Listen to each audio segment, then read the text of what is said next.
Welcome to today's episode of Connecticut Paid Leave Spotlight. I am Erin Choquette, the CEO of the Connecticut Paid Leave Authority. Today we'll be discussing how Connecticut Paid Leave can help you start or expand your family through pregnancy, childbirth, and bonding. If you are expanding your family through adoption or foster care, please go to ctpaidleave.org for information and additional paid leave spotlights relating to those situations. Before we get started, please remember that the Connecticut Paid Leave Program provides income replacement benefits, in other words, money, to eligible workers to help you pay your bills while you are out of work for a covered leave reason. For information about eligibility requirements, please go to the Coverage and Eligibility page at ctpaidleave.org.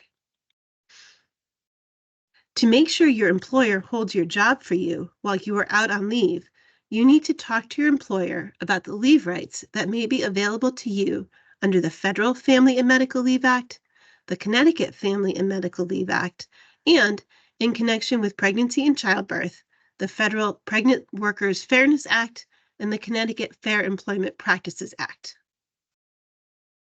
In this presentation, we'll discuss the reasons for leave, the different roles you may have, and the leave reasons based on each role, the length of time that you could receive paid leave benefits, the ways to take leave, and the application process.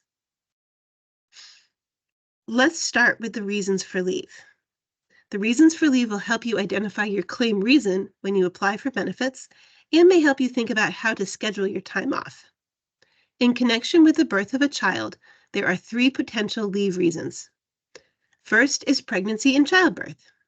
Pregnancy and childbirth are considered serious health conditions, so an eligible worker may take leave to receive treatment for or recover from any period of incapacity, in other words, time when you cannot work or engage in your regular activities due to the pregnancy and the childbirth.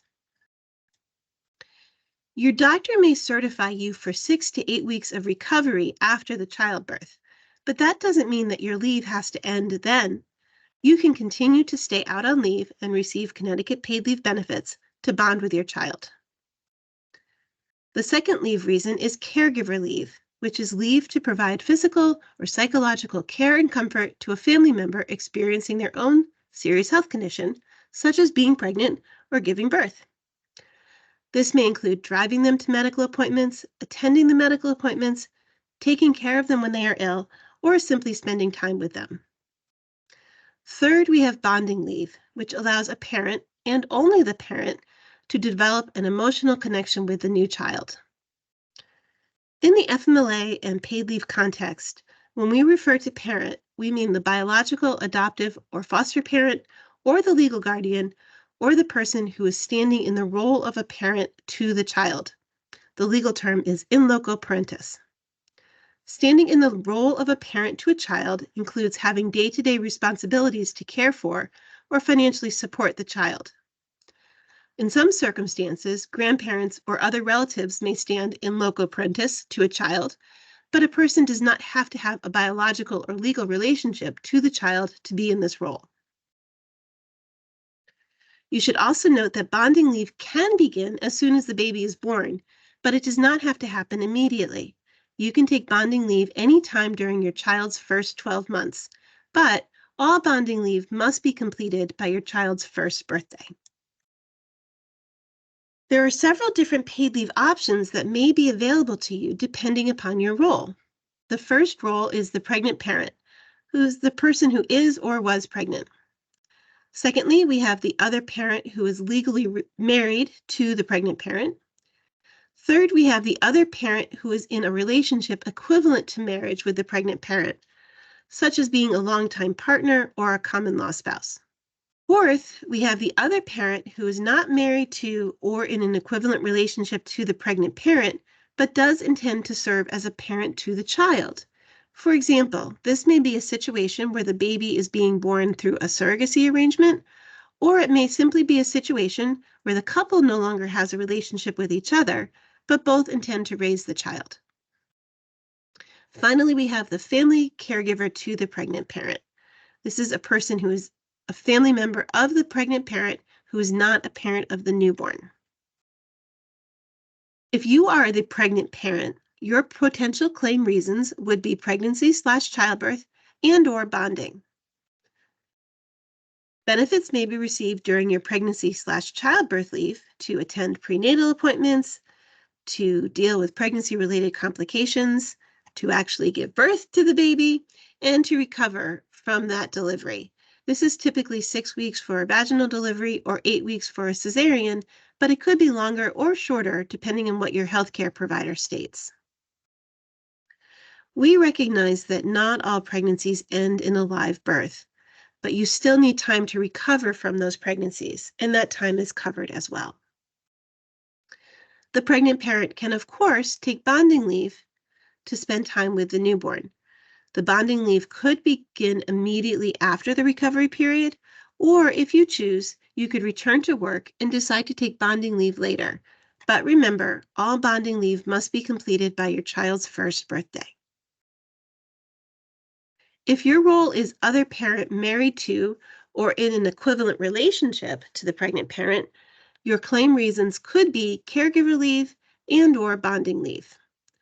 As a caregiver, you may receive benefits when you take time off to care for your spouse when she is taking pregnancy and childbirth leave. Additionally, you can take bonding leave to bond with your newborn. If you and your spouse work for the same employer, your employer may have a policy that requires you and your partner to divide any FMLA time categorized as bonding between the two of you. The Connecticut Paid Leave Program doesn't do this. You each get your own entitlement under Connecticut Paid Leave, but federal FMLA and Connecticut FMLA allow your employers to adopt policies that say you have to share that job-protected leave time. It's something you need to check out if you both work for the same employer. In that situation, if you want to maximize your time off, you may want to think about categorizing more of the time as caregiver leave instead of bonding leave. If your role is parent to the child who is not in a relationship with the pregnant parent, the only claim reason you would have is bonding. You may receive benefits to bond with your new baby, however, you cannot take caregiver leave to care for the pregnant parent. If your role is caregiver to the pregnant parent, your claim reason would be caregiver leave. Because pregnancy and recovery from childbirth are considered to be a serious health condition, the people who could provide other types of caregiver leave for any other serious health condition can also receive Connecticut Paid Leave benefits to care for the pregnant parent when they take pregnancy and childbirth leave. Therefore, in addition to the pregnant parent's spouse, their own parent, sibling, grandparent, or their equivalents, or less likely but still possible, their child or grandchild could take caregiver leave. A family caregiver cannot, however, take bonding leave. Now let's talk about how long you may be able to receive Connecticut Paid Leave benefits. In most situations, you may be eligible for up to 12 weeks of paid leave benefits in a 12-month period. If you are the pregnant parent, you may qualify for an extra 2 weeks during your pregnancy. If you need time off to go to prenatal appointments, to recover from pregnancy-related complications, or if you experience other non-pregnancy related serious health conditions that occurred during your pregnancy. Under Connecticut law, the extra 2 weeks are available only to the pregnant parent and only during the pregnancy. Now let's go over the different ways that you can take your leave. In connection with pregnancy and childbirth and caregiver leave, you can decide how to take your leave, whether it is block leave, which is a continuous absence for a single span of time, like 6 weeks or 12 weeks, or intermittent leave, which is leave taken in short increments of time as needed, or reduced schedule leave, which is exactly what it sounds like, working fewer hours per day or fewer days per week. With bonding leave, always take bonding leave on a block basis, but you need to get your employer's approval to take bonding leave as an intermittent or reduced schedule leave. Before you apply, we recommend that you visit ctpaidleave.org, select Claims, and navigate the tabs to help guide you through the application process. You can file online directly through the CT Paid Leave website, or you can call our third-party administrator. Information on how to contact them is found on the How to Apply page. Thank you. For more information, please visit our website at ctpaidleave.org.